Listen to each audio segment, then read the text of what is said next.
வணக்கம், நான் கோபிதுரைசாமி. நீங்கள் பார்த்துட்டு இருக்கிறது காட் டாக்ஸ். விட்டு விடுதல் பற்றி லாஸ்ட்டாக நான் போட்ட காணொலியில் நிறைய கமெண்ட்ஸ் வந்துருந்துச்சு. மேனிஃபெஸ்டேஷன் நான் பண்ணுறேன், ஆனால் எதுவுமே நடக்க மாட்டுது. உண்மையாக மேனிஃபெஸ்டேஷன் ஒர்க் ஆகுதா, இல்லை எப்படி வேலை செய்ய வைக்கணும்? மேனிஃபெஸ்டேஷன் பற்றி நிறைய வீடியோஸ் இருக்குது. நிறைய செலிபிரிட்டிஸ் மேனிஃபெஸ்டேஷனை பற்றி பேசியிருக்காங்க. நீங்கள் என்ன ஆசைப்பட்டீங்களோ அதை கொடுக்கறது தான் யூனிவர்ஸ் ரெடியாக. ஒவ்வொரு சிந்தனைக்கும் ஒரு கலர் இருக்கு, ஒவ்வொரு சிந்தனைக்கும் ஒரு எடை இருக்கு, வெயிட் இருக்கு. எண்ணம் போல் வாழ்க்கை, எண்ணம் போல் தான் வாழ்க்கை. ஒன்று மெடிடேஷன், இன்னொன்று மேனிஃபெஸ்டேஷன்.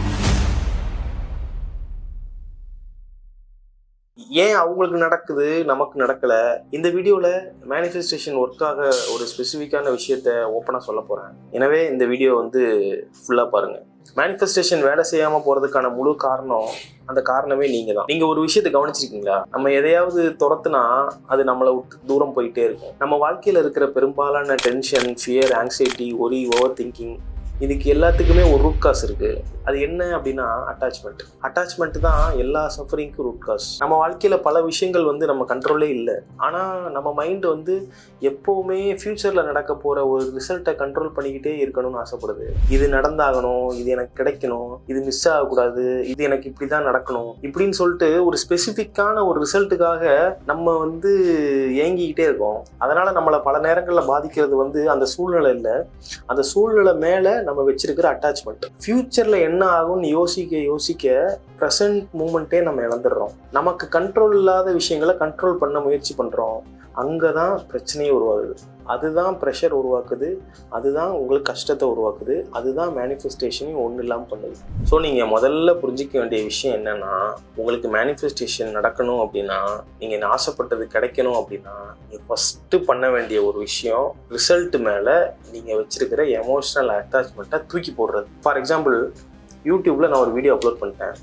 அப்லோட் பண்ணதுக்கப்புறம் அந்த வீடியோக்கு வியூஸ் ரொம்ப கம்மியாக வருது. 500 வியூஸ் 1000 வியூஸோட நிற்கிது. ஸோ நான் டெய்லி எடுத்து வீடியோவை பார்த்து ஐயோ வியூஸ் வரலையேன்னு சொல்லிட்டே இருந்தால் வியூஸ் வருமா? இல்லை டெய்லி எடுத்து பார்க்கறதுனால ஏதாவது யூஸ் இருக்கா? யூடியூப் அல்காரிதமை என்னால் கட்டுப்படுத்த முடியுமா? ஒரு தடவை அப்லோட் பண்ணியாச்சு, அப்புறம் அதை பார்க்க வேண்டிய அவசியமே எனக்கு இல்லையே. நான் பாட்டுக்கு என் வேலையை பார்த்துட்டு அடுத்த வீடியோக்கு போயிடணும், அவ்வளோதான். அது என்ன ஆச்சு, அது என்ன நடந்துட்டு இருக்கு, அதுக்கு என்ன வியூஸ் வந்துட்டு இருக்கு, இது எல்லாத்தையுமே பார்க்கணும்னு அவசியமே இல்லை. வரலையேன்னு நினச்சிட்டு நான் அப்செட் ஆகிட்டே இருந்தேன் அப்படின்னா என்னோட அடுத்த வீடியோவில் நான் என்னால் கான்சன்ட்ரேட் பண்ணவே முடியாது.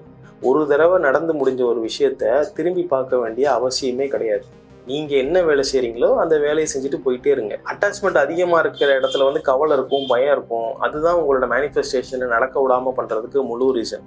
விட்டு விடுதலை புரிஞ்சிக்காமல் இருக்கிறது தான் உங்கள் மேனிஃபெஸ்டேஷன் நடக்காமல் போகிறதுக்கான முழு ரீசன். டிட்டாச்மெண்ட்னா எதையுமே கேர் பண்ணக்கூடாதா அப்படின்னு நீங்கள் கேட்கலாம். டிட்டாச்மெண்ட் அப்படின்னா கேரிங் இல்லாமல் இருக்கிறது கிடையாது. டிட்டாச்மெண்ட் அப்படின்னா ஒரு கோல் இல்லாமல் இருக்கிறது கிடையாது. டிட்டாச்மெண்ட் அப்படின்னா ஆம்பிஷன் இல்லாமல் இருக்கிறது கிடையாது. டிட்டாச்மெண்ட் அப்படின்னா ஒரு ஸ்பெசிஃபிக்கான ரிசல்ட் மேலே எமோஷனலாக அட்டாச் ஆகாமல் இருக்கிறது தான் டிட்டாச்மெண்ட். உங்களோட பெஸ்ட்டை கொடுக்கலாம், பெரிய கோல்ஸ் வச்சிருக்கலாம், சக்ஸஸ் விரும்பலாம். ஆனால் அந்த சக்ஸஸ் வந்தால் தான் நான் சந்தோஷமாக இருப்பேன் அப்படின்னு சொல்கிறது தப்பு. இது நடந்தால் தான் நான் அமைதியாக இருப்பேன் அப்படின்னு சொல்கிறது தப்பு. இது கிடைக்கலன்னா நான் உடைஞ்சு போயிடுவேன் அப்படின்னு சொல்கிறது தப்பு. வாழ்க்கையில் உங்களுக்கு என்ன நடக்கணுமோ அது 100% நடந்தே தீரும். நீங்கள் என்ன ஆசைப்படணுன்றதை கண்ட்ரோல் பண்ணுறதே பிரபஞ்சம் தானே. பிரபஞ்சம் தான் நீங்கள் என்ன ஆசைப்படணும், நீங்கள் என்ன யோசிக்கணும், நீங்கள் என்ன பண்ணணும் அப்படின்றத முடிவெடுக்கிறதே பிரபஞ்சம் தான். ஆனால் நீங்கள் உங்களோட உள் மனசை வச்சு பிரபஞ்சம் எடுக்கிற முடிவை எதிர்த்துக்கிட்டே இருக்கீங்க. அந்த எதிர்வினை உங்களோட மேனிஃபெஸ்டேஷனை கம்ப்ளீட்டாக ஒன்றும் இல்லாமல் பண்ணிடும். நம்ம ஏன் ரிசல்ட் மேலே அட்டாச் பண்ணுறோம்? ஏன் ஒரு விஷயம் கிடைக்கணும் அப்படின்னு நம்ம மனசு இவ்வளவு பிடிவாதமாக இருக்குது? அதுக்கு பின்னாடி இருக்கிற உண்மையான காரணம் என்ன? சக்ஸஸ் வேணும்னு நினைக்கிறோம், பணம் வேணும்னு நினைக்கிறோம், ரெகக்னேஷன் வேணும்னு நினைக்கிறோம். ஆனால் ஆழமாக பார்த்தா நமக்கு என்ன வேணும்? வெறும் அச்சீவ்மெண்ட் மட்டும் இல்லை, அந்த அச்சீவ்மெண்ட் தரப்போகிற ஃபீலிங். நம்ம தேடுறது பொருட்களை விட எமோஷன்ஸ். அதனால தான் ஒரு கோலை நினைக்கும் போது மனசுக்குள்ள ஒரு எக்ஸைட்மெண்ட் வரும். நீங்கள் விரும்பின வாழ்க்கை ஏற்கனவே உங்களுக்கு நடந்துட்ட மாதிரி நீங்கள் கான்ஃபிடென்ஸாக ஃபீல் பண்ணுறது. நீங்கள் விரும்புகிறத தெளிவாக இமேஜின் பண்ணுங்கள், அந்த ஃபீலிங்கை முழுமையாக எக்ஸ்பீரியன்ஸ் பண்ணுங்கள். ஆனால் அதுக்கு பிறகு ரிசல்ட்டை ரிலீஸ் பண்ணிடுங்க. இது எப்படி வரும், எப்போ வரும், எந்த வழியில் வரும் அப்படின்னு ஓவர் கண்ட்ரோல் பண்ணுறதுக்கு முயற்சியே பண்ணாதீங்க. சிம்பிளாக உங்களோட வாழ்க்கையை ட்ரஸ்ட் பண்ணுங்கள், யூனிவர்ஸை ட்ரஸ்ட் பண்ணுங்கள். நீங்கள் எந்த கடவுளை கும்பிடுறீங்களோ அந்த கடவுளை ட்ரஸ்ட் பண்ணுங்கள். உங்களுக்கு எது சரியான நேரத்தில் வரும்னு உங்களுக்கு தெரியாது, யூனிவர்ஸுக்கு தெரியும். நான் என்னோட எஃபர்ட்டை கொடுத்துட்டேன், அதுக்கு பிறகு என்ன வரணுமோ அது வரட்டும் அப்படின்னு உங்களுக்கு நீங்களே அமைதியாக இருந்துக்குவாங்க. அதுதான் விட்டு விடுதல், அதுதான் சரண்டர், அதுதான் ரியல் டிட்டாச்மெண்ட். சில உணர்வுகள் நம்ம வாழ்க்கையில் இருக்கு.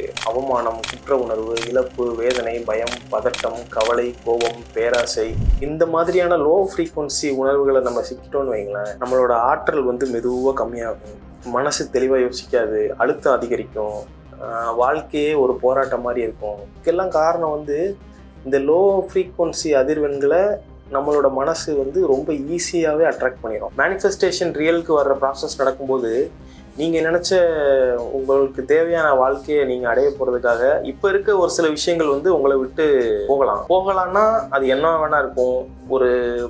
ஒரு ரிலேஷன்ஷிப்பாக இருக்கும், உங்களோட வேலையாக இருக்கும், இல்லை உங்களை சுற்றி இருக்கிற நண்பர்கள் உங்களை விட்டு போகலாம், உங்களோட ஹெல்த்தில் சேஞ்சஸ் வரலாம், உங்களோட வெல்த்தில் சேஞ்சஸ் வரலாம்.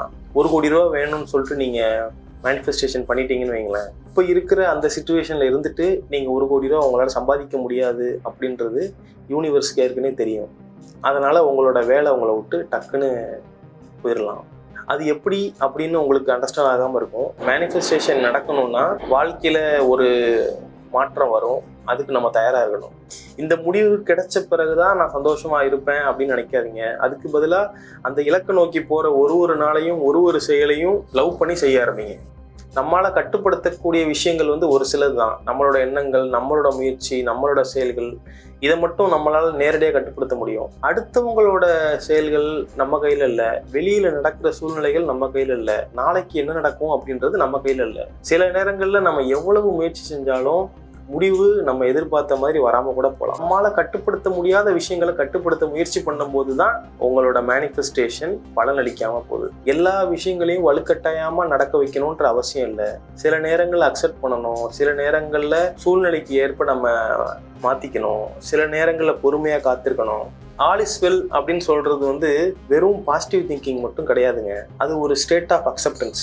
எது நடந்தாலும் அதிலிருந்து நான் கற்றுப்பேன், எது நடந்தாலும் நான் ஹேண்டில் பண்ணுவேன், வாழ்க்கை எனக்கு எதிராக இல்லை, வாழ்க்கை என்னைய வளர்த்துட்டு இருக்கு அப்படின்னு நீங்கள் சொல்கிறதுக்கான மனநிலை தான் அக்செப்டன்ஸ். இந்த கணத்தில் நீங்கள் வாழும்போது தான் மேனிஃபெஸ்டேஷன் நடக்கும். இந்த விஷயம் கிடைச்சிட்டா எனக்கு பெரிய நம்பிக்கை வந்துடும், அந்த நிலைக்கு போன பிறகு தான் நான் ஒரு முழு மனிதனாக உணர்வேன். இப்படி நம்ம வாழ்க்கை முழுக்க எதிர்காலத்தில் இருக்கிற ஒரு கற்பனை வடிவத்தை வந்து துரத்திக்கிட்டே இருக்கு. ஆனால் உண்மையான மாற்றம் ஃபியூச்சரில் இல்லை, ப்ரெசண்ட்டில் இந்த செகண்டில் இருக்குது. அதனால தான் சொல்கிறேன், வெற்றியை வந்து துரத்தாதீங்க. நீங்கள் வெற்றியை உருவாக்கக்கூடிய மனிதராக மாறுங்க. அமைதியை தேடாதீங்க, அமைதியான மனிதராக மாறுங்க. அன்பை தேடாதீங்க, அன்பான மனிதராக மாறுங்க. ஏன்னா நீங்கள் யாராக இருக்கீங்களோ கடைசியில் உங்கள் வாழ்க்கை அதையே பிரதிபலிக்கும். அதனால் வாழ்க்கையை மாற்றணும்னா செயல்களை மட்டும் மாற்றாதீங்க, உங்களோட இருப்பையே மாற்ற ஆரம்பிங்க. ஏன்னா உண்மையான மாற்றம் வந்து செய்கிறதுலேருந்து ஆரம்பிக்காது, நீங்கள் யாராக இருக்கீங்க அப்படின்றதுல இருந்து தான் ஆரம்பிக்கும். முயற்சி இல்லாமல் விடுவித்தல் அப்படின்றது வந்து சோம்பேறித்தனம். ஒரு விஷயத்தை விடுவிச்ச பிறகு என்ன செய்யணும்? தொடர்ந்து உங்களோட வாழ்க்கையை வாழுங்க. தேவையில்லாத கவலைகளை கம்மி பண்ணுங்க. எப்போது வரும் அப்படின்னு கேள்வி கேட்காதீங்க. உங்களுக்கு எப்போ வரணும் அப்படின்றத பிரபஞ்ச நேரம் பார்க்கும், நீங்கள் நேரம் பார்க்க வேணாம். சில விஷயங்களுக்கு தயாராக இருக்கணும், சில விஷயங்களுக்கு சரியான நேரம் வரணும். சரியான நேரம் வரும்போது உங்களுக்கு என்ன கிடைக்கணுமோ பிரபஞ்சம் அதை ஆட்டோமேட்டிக்காக அவங்கக்கிட்ட கொண்டு வந்து சேர்த்துரும். நீங்கள் அதுக்கான வேலையை செஞ்சுக்கிட்டே அதுக்காக காத்திருந்தா மட்டும் போதும். உங்கள் கனவுகள் பெரிதாகும் நேரத்தில் வந்து பிரபஞ்சம் ஒரு விசித்திரமான ஒரு விளையாட்ட ஆரம்பிக்கும்.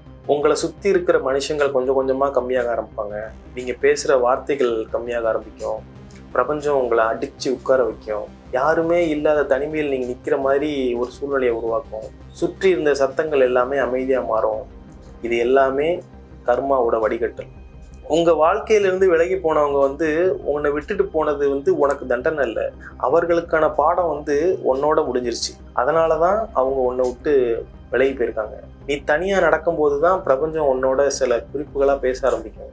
நம்மளுக்கு ஒரு விஷயம் வேணும்னு சொல்லிட்டு நீங்கள் அட்ராக்ட் பண்ண முயற்சி பண்ணும்போது அது உங்களோட விதியில் இருக்கும்போது அது தானாக நடந்துடும். இந்த ஒரு விஷயத்தை அண்டர்ஸ்டாண்ட் பண்ணிக்கிட்டீங்கன்னு வைங்களேன், உங்கள் லைஃப் வந்து ரொம்ப அழகாக மாறிடும். ஏன்னா வெற்றியாளர்கள் எல்லாருமே ஒரு விஷயத்த கட்டாயப்படுத்தி அடையணும்னு முயற்சி பண்ணவே மாட்டாங்க.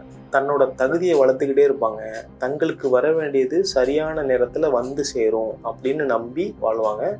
அது எந்த நேரத்தில் அவங்களுக்கு வரணுமோ அந்த நேரத்தில் அவங்களுக்கு வந்து சேர்ந்துடும். அர்த்தமுள்ள இந்து மதம் புக்கில் ஒரு லைன்ஸ் இருக்கும். அந்த லைன்ஸ் நான் சொல்கிறேன், கேளுங்க. வருவதை கண்டு மயங்காமலும் போவதை கண்டு கலங்காமலும் சமநிலையோடு வாழும் ஒரு மனிதனின் வாழ்க்கை தான் சிறப்பான ஒரு வாழ்க்கை. பிரபஞ்சம் நீங்கள் சமநிலைக்கு வரும் வரை உங்களை அடித்து துவைச்சி தான் எல்லா விஷயத்தையும் அண்டர்ஸ்டாண்ட் பண்ண வைக்கும். இன்னொரு பெரிய உண்மை என்ன அப்படின்னா, இந்த உலகத்தில் எதுவுமே நம்மளோடது கிடையாது. வீடு, பணம், பதவி, உறவு, ஒரு நாள் இது எல்லாத்தையும் விட்டுட்டு நம்ம போக தான் போகிறோம்.